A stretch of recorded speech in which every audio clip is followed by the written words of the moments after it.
Welcome back, everyone, and I'm here again with SBR contributor Jeff Grant, and today we're going to be covering that NFL Thursday night game between the Kansas City Chiefs and the Oakland Raiders. How you doing this morning, Jeff? What a beautiful football game we have here with Kansas City going on the road to take on the Black Hole. Of course, the Raiders haven't won a football game this season, while Kansas City has been a surprise team, not just in the AFC, but at the NFL in general. Yeah, man. I mean, they haven't been the same team that we saw last season, but they still are quietly building up on that record. I mean, they've gone so far 7-3 straight up and 8-2 against the spread. Yet no one is really talking much about them. Now, with that in mind, man, do you actually think that there could be some value in a future bet on them?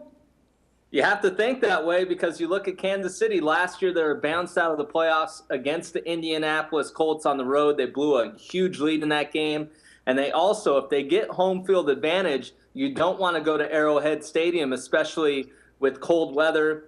The New England Patriots found out early on this season that that's not a very hospitable place to play. So, yes, I would start looking in the Chiefs' direction because everybody thought this defense would drop off after losing some key players, but that hasn't been the case. It's been a bend but don't break defense for Kansas City. Right, man. All right, and you pretty much pointed out that the Raiders are having a pretty bad season, and if we even go back to last year, they've pretty much lost a total of 16 straight games up to today.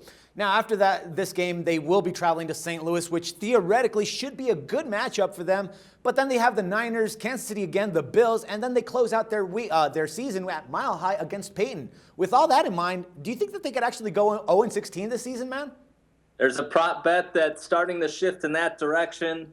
They do have a rookie signal caller in Derek Carr out of Fresno State, and he's got an absolutely no help from a rushing attack that ranks last in the NFL. And also, Oakland has done a good job protecting him, though, allowing just 12 sacks on the season. And one thing that's key, if they do want to win a football game this season, they need to continue playing strong defense in the red zone in terms of holding opponents to a field goal rather than a touchdown, something that they've done all season long.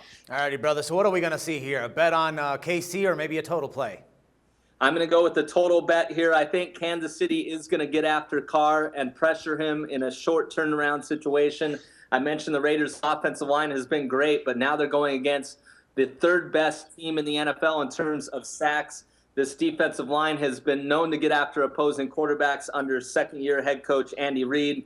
Well, I mentioned the touchdown situation in the red zone. The Chiefs are second in that area, allowing opponents to score just 41.9% of touchdowns when reaching the red zone, while the Raiders are seventh in that category. I think both offenses may be able to move the football a bit, but settle for 3 points rather than a touchdown, and that's why I'm going to go under the total on Thursday night. All right, good stuff, brother, man. Thanks once again for all the valuable insights, and we'll be talking again some more football tomorrow. Thank you. No problem. For SBR Picks, this is Dax Floyd. The SBR Network offers free sports picks and game breakdowns, big money free betting contests year-round, a real-time Vegas-style odds monitoring service, and much more. So come see for yourself. To stay updated on SBR news and promotions, follow us on Twitter, Facebook, and Google+, and do be sure to subscribe to the Sportsbook Review YouTube channel to catch all our daily sports shows.